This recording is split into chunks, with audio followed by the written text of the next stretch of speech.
of the initiative, the council for the initiative has been formed that is made up of the representatives from state, local and regional authorities, but also civil society, academia and the media.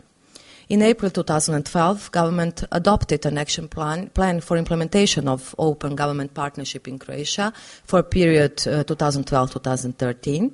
This action plan is focused on 4 priority areas: fiscal transparency, access to information, use of information technologies, and the participation of citizens and civil society. And finally, the role of the civil society organizations in preparations for absorption of structural and cohesion fund. There are at least 2 clear indications of the mandate in this respect of the civil society. First of all is that the further promotion of shared values of democracy and human rights that is a recognized field of excellence in civil society organization action is a proclaimed commitment also within the new European Union multi-annual financial framework. Secondly, the role of the civil society organizations in contributing to development strategies and processes is also increasingly underlined and recognized, thus highlighting the partnership principle in achieving effective and efficient delivery of the funds and reaching objectives of the Europe 2020 strategy. Consequently, at the national level, the National Strategy for Creation of an Enabling Environment for Civil Society Development 2012-2016 contains a measure that is exclusively devoted to active involvement of the civil society organization representatives in programming and preparation for absorption of the EU structural instruments. This work has started a year ago. The programming process is underway, and the civil society organizations representatives have been included in thematic working groups for the preparation of programming documents for Structural and Cohesion Fund. And finally, having in mind our mutual goal of increasing and sustaining mechanisms for public participation in community planning and policy dialogue, we will continue to strongly support the involvement of civil society organizations in the formation of public policies. Thank you.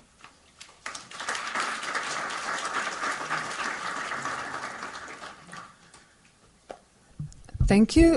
It's good to know that the Ministry of Foreign and European Affairs is such a strong supporter of civil society, because one of the topics we'll deal with at the conference will also be involvement of CSOs in development aid. So thank you for your speech.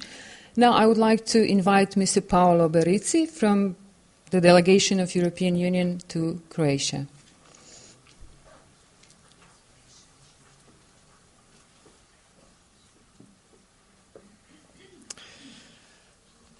Ladies and gentlemen, dear Assistant Minister Vesna, dear Advisor to the President Zrinka, dear Mr. Salin, dear Nicola, dear Civil Society Representative and Tacso, Government Office, etc., etc. I'm here to represent the soon-to-be closed European Union delegation to Croatia.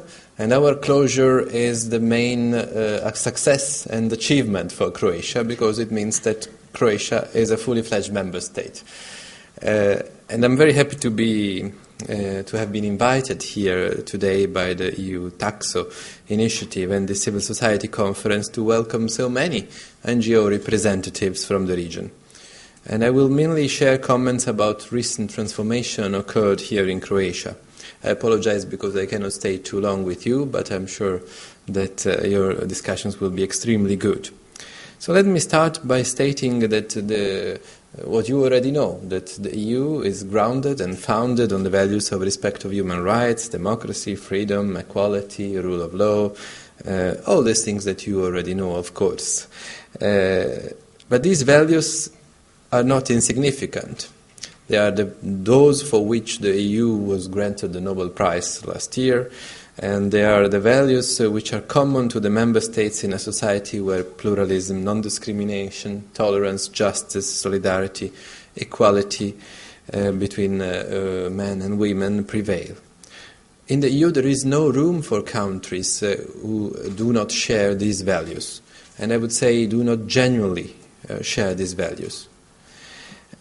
Now, there is also a specific provision in the treaty, which is Article 49, but I'm not going to elaborate on this because I saw on Nicola's speech that he will do that. So I will skip that part.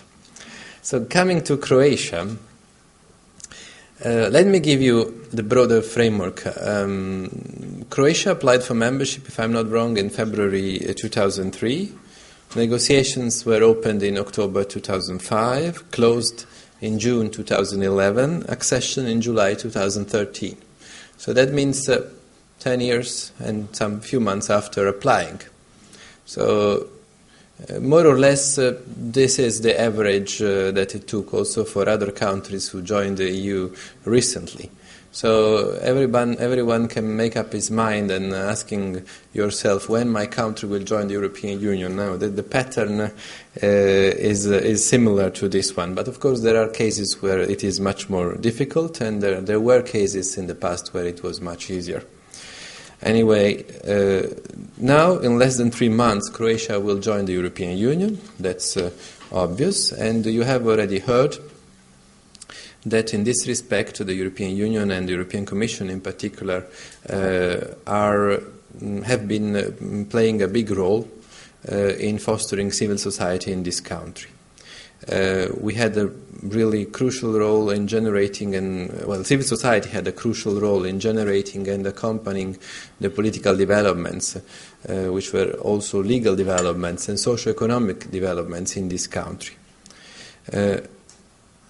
I would say that this is much more evident and much more striking in countries which are closer to joining the European Union.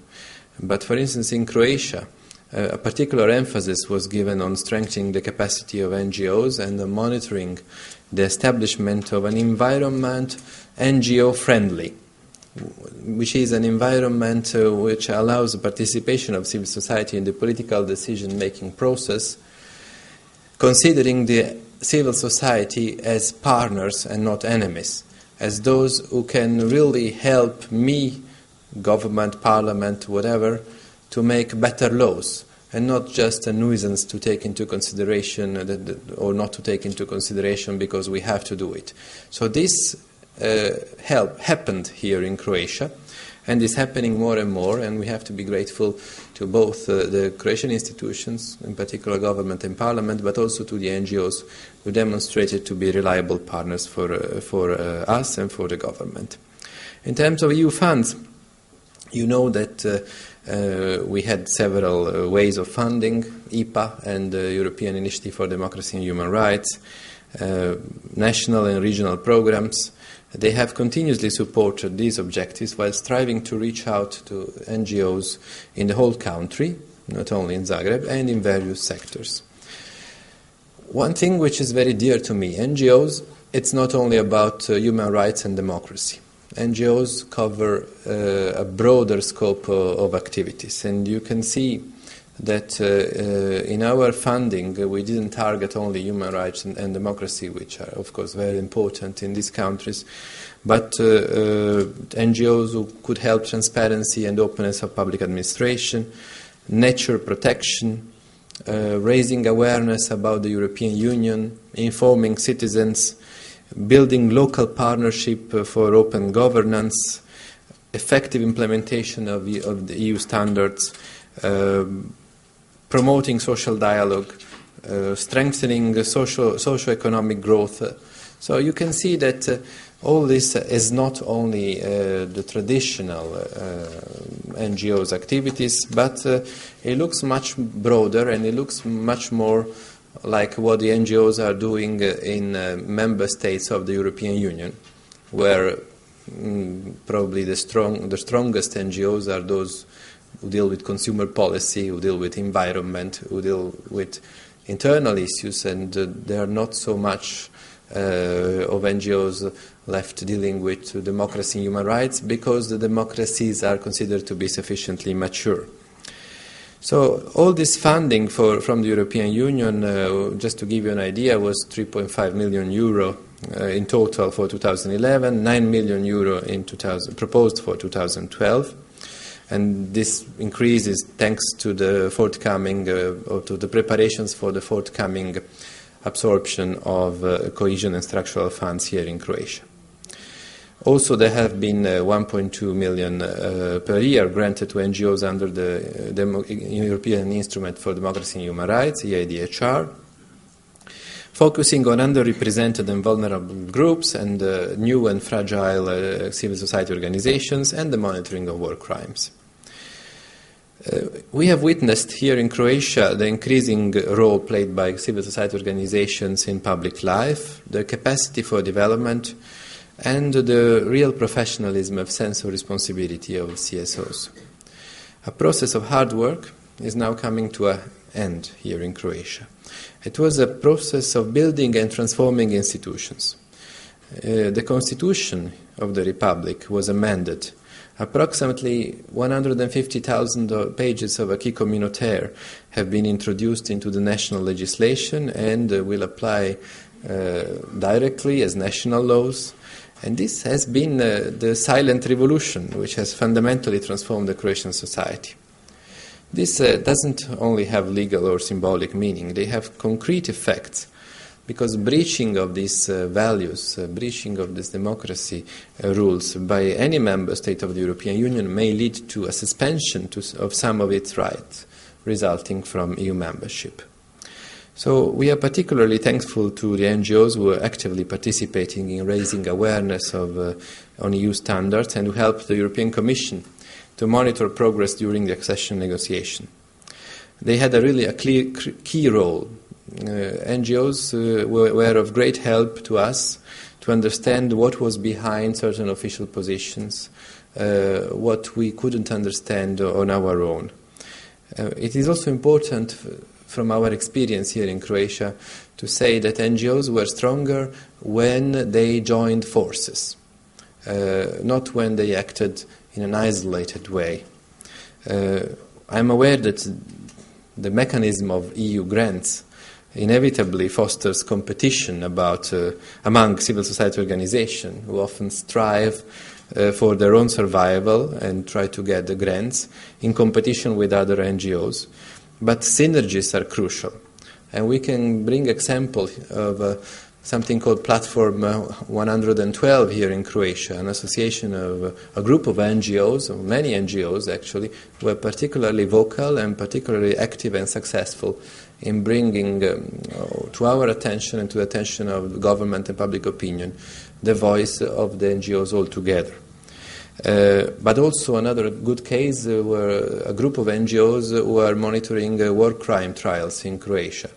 They are very specialized and they really created synergies which allow them to, in a group, to monitor and analyze what is going on war crimes. This was extremely helpful to us as well.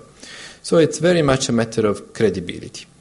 A new phase is, well, first I should say that we are very grateful also to the government for the role they played now.